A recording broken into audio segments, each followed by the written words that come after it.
Bonjour, bienvenue dans ce deuxième Je cause pour vous.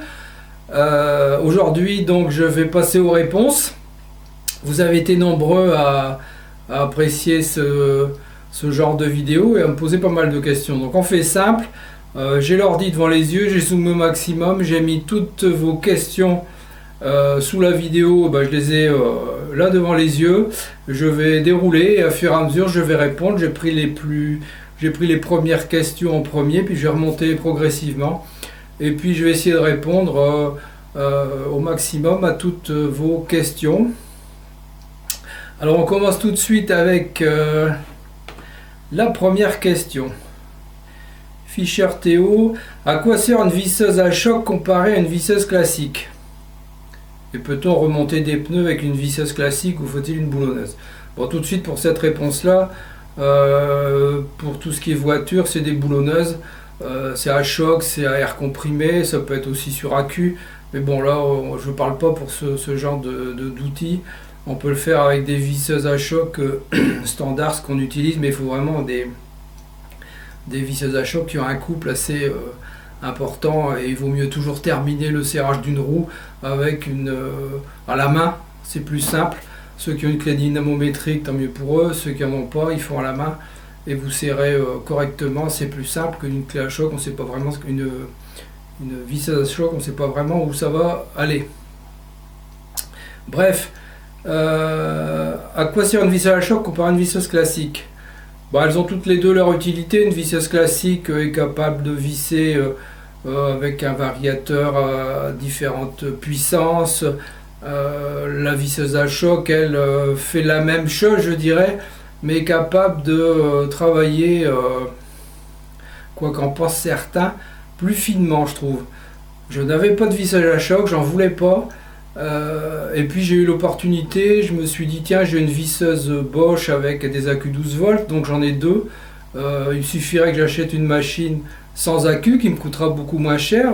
120 € m'a coûté cette visseuse Bosch Pro brushless, donc sans charbon, à choc, mais à deux vitesses, vraiment parfaite. On peut faire des petites choses et je trouve que j'arrive mieux à fignoler mes vis avec ce genre de visseuse à choc qui est fait pour les petits travaux. Hein. C'est pas la visseuse à choc pour mettre des tire-fonds de 300 mm de long, hein, non plus. Chaque métier a sa solution. Hein. Donc voilà, là je parle d'une petite visseuse à choc qui marche très bien. J'arrive à gérer le vissage, c'est vraiment parfait. On peut s'en passer. Hein. Il y a ceux qui sont pour, il y a ceux qui sont contre, c'est comme tout le temps pareil, hein, 50%, vous connaissez la truc, hein, 50% en un et 50% pour l'autre. Voilà, donc j'espère que la réponse, Théo, t'aura convenu. Et si la réponse ne convient pas, dans la prochaine vidéo, tu reposes ta question différemment. Alors, Calimero Amel, un simple vitrage de 8 mm d'épaisseur et j'ai une défonceuse. Ah oui, j'ai déjà la réponse. Alors, salut JC, je voudrais réaliser un cadre avec un verre. Comment je peux faire pour encadrer le verre dans le bois? C'est tout simple. Hein. La moulure qui est derrière, tu dois faire une battée dans la moulure qui va faire le cadre. Une battée, c'est une espèce d'encoche. Hein. Ça se fait à la défonceuse. J'ai vu que tu avais une défonceuse. Tu fais tout ça avant de couper ton cadre. Sinon, ça va être gênant pour le faire.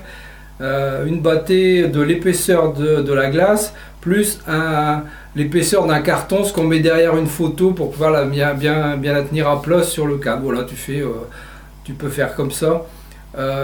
Tu peux faire aussi une rainure dans ta moulure si la moulure est épaisse. Enfin bref, il y a plein de méthodes pour encadrer et il n'y en a pas une qui est meilleure que l'autre. Donc la battée, donc petite rainure ouverte d'un côté, c'est pas mal non plus pour poser une vitre. Alors Pascal N, je possède un plateau de table en verre de 12 mm d'épaisseur et de 120 de diamètre. Je voudrais fabriquer des pieds pour en faire une table d'extérieur, n'ayant pas un budget extensible. Est-ce que je peux utiliser des poteaux pour claustrode 70 par 70? Ouais, bien sûr, tu peux utiliser des poteaux de claustrode si tu en as sous la main, pas de problème, 70 par 70.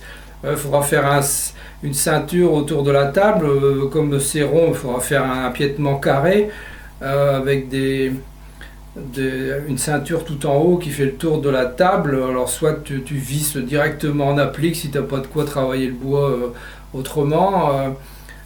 Sinon tu mets ça avec des vis Craig. Voilà, c'est facile à faire, même sans beaucoup d'outils et sans forcément dépenser une fortune pour le faire le piétement. Mais il faut quelque chose de solide qui soit, je dirais, pour avoir un bon visuel par rapport au plateau. Il faut avoir quelque chose qui soit carré, hein, puisque c'est rond, vous mettez du carré avec du rectangulaire, ça risquerait de faire un peu bizarre. Voilà, donc tu peux faire avec ça, tu repasses après un coup de lasure dessus ou un produit imprégnant et ça sera super beau. Alors, Aurel Prepper, scie à ruban ou scie sur table? Voilà quelle est une bonne question. Scie à ruban ou scie sur table? Les deux ont un usage différent, elles coupent toutes les deux, mais bon, on fait pas la même chose avec les deux. Perso, j'ai pas de scie à ruban et vous avez déjà vu tout ce que j'ai pu faire. On peut s'en passer de la scie à ruban. Donc voilà, je possède déjà une scie circulaire, mais pour les découpes précises,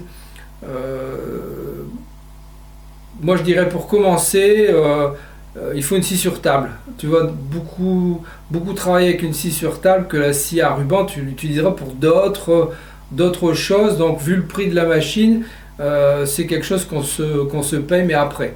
Donc pour commencer, c'est scie sur table. Et la scie circulaire, quand tu dois couper des grands panneaux, tu ne peux pas les couper directement sur la scie sur table, c'est immaniable. Puis les scies sur table, si elles sont un peu petites, elles risquent de se retourner. Donc avec la scie circulaire plus un règle ou un guide de scie, on découpe le panneau et après on fait les coupes tous bien alignées sur la scie sur table, ou on peut même se contenter de la scie circulaire, hein, ça marche aussi. Hein. Donc voilà, la scie à ruban pour moi c'est quelque chose qu'on peut se payer quand on n'a plus rien d'autre à acheter. Alors je n'ai pas encore sauté le pas pour acheter une scie sur table, encore une. Je me débrouille avec la plongeante, mon établi et des servantes. Quel est le plus qu'apporte une scie sur table? C'est ce que je viens d'expliquer juste avant. La scie sur table, c'est ce que je viens d'expliquer. Donc une scie sur table, c'est le complément de la scie circulaire portable avec guide. Voilà, on peut aussi s'en passer de la scie sur table, hein, si on veut vraiment dans l'extrême, avec une scie circulaire plus des guides, on peut faire plein de choses. Donc la scie sur table, ça apporte un complément de facilité de travail. Voilà. Donc deux questions quasiment identiques en suivant. Donc j'aimerais savoir s'il te plaît où trouver du bois à prix raisonnable, je suis de Saint-Nazaire. Là je peux pas trop répondre à ce genre de questions. Moi je suis dans le Pas-de-Calais, je connais une scierie ou deux et encore j'en connais qu'une, hein, ça commence à se faire rare ces choses là. Donc voilà, ce genre de questions je pourrais pas trop répondre à part des personnes qui écoutent là, qui sont dans la région de Saint-Nazaire et qui connaissent des scieries où on vend du bois de bonne qualité à prix raisonnable. Répondez un peu à cette question. Ça sera simple, mais moi je peux pas t'apporter un complément, sinon il suffit d'aller sur Google et taper scierie Saint-Nazaire et puis tu vas trouver des choses, hein. Moi c'est comme ça que je fais quand je cherche quelque chose. Voilà, donc si quelqu'un connaît une adresse sur Saint-Nazaire ou autour, ce sera sympa de le dire. Alors je réside à Roubaix, ok. Aurais-tu une adresse où acheter du bois? Sur Roubaix, je sais pas trop, hein, c'est pareil, il suffit de taper sur Google aussi, hein, ça c'est des trucs qu'on arrive à trouver en gros, mais après côté prix, ça c'est une autre histoire. Alors, et sur la Dego Titan, les fers sont-ils jetables? Mais sur toutes les machines, les fers sont jetables. Là je plaisante bien sûr, hein, même sur les grosses machines qui coûtent une fortune, les fers sont jetables. Hein. Non, c'est pas jetable, c'est affûtable. Bien sûr, on peut toujours affûter des fers. Hein. Si on a ce qu'il faut pour affûter, autant les affûter. Mais bon, quelquefois, vu le prix, s'il n'y a pas une personne qui affûte dans la région, qu'il faut envoyer ça par la poste, qu'il faut faire un colis aller-retour. Quand on a fait le total, vous pouvez vous acheter 2 paires de fers. Enfin, bref, chacun il voit ce midi à sa porte. Là, si vous avez de quoi faire affûter. Sinon, voilà, vous passez au jetable, c'est ce que font les personnes qui ne peuvent pas faire autrement. Et ça ne se critique pas. Ensuite, Je pense qu'une petite liste du kit de survie pour bricoleur sera un super sujet.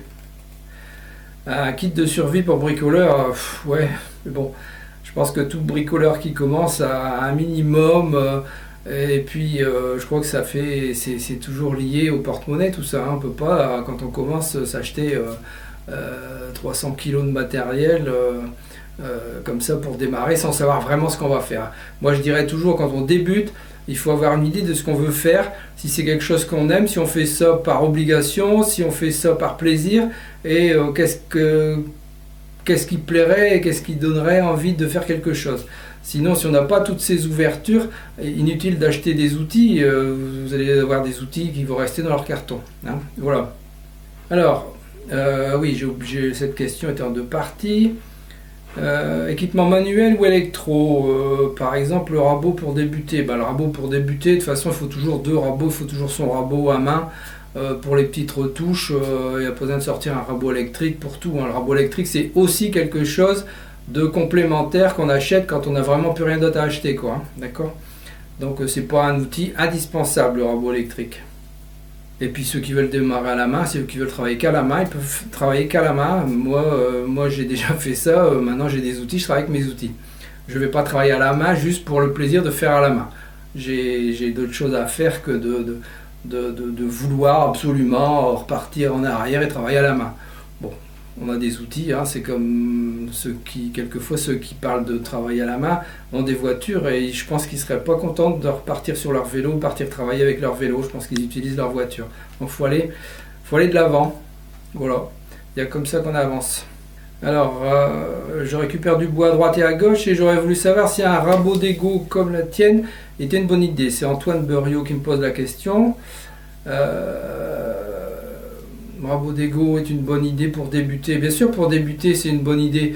Je reviens toujours autour du porte-monnaie. On ne peut pas démarrer à moins d'avoir un porte-monnaie open bar avec des liasses de 100 $ qui tombent tout seuls. Sinon, on fait attention, on achète, encore une fois, c'est pour débuter. Donc pour débuter, on ne sait pas vraiment comment ça va avancer. Est-ce que après avoir fait 2-3 bricoles, ça ne plaît pas trop, c'est plutôt saoulant, et les machines vont rester là à tout jamais.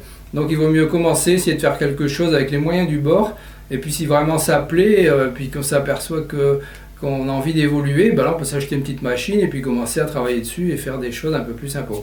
Donc moi ça c'est mon point de vue, c'est pas toujours acheter pour commencer, c'est pas comme ça qu'on progresse parce qu'on ne sait pas vraiment ce qu'on va devenir dans ce plaisir de travailler le bois. Est-ce que ça va plaire ou est-ce que ça va pas plaire? Ça, on peut pas le dire à l'avance.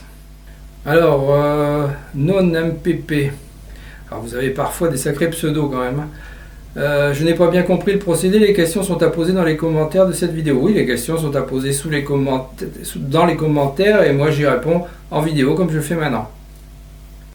Merci d'avoir regardé cette vidéo.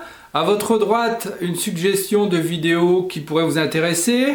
À votre gauche, les réseaux sociaux, vous pouvez me suivre. Et en dessous, vous pouvez cliquer et vous abonner si ce n'est déjà fait. À très bientôt.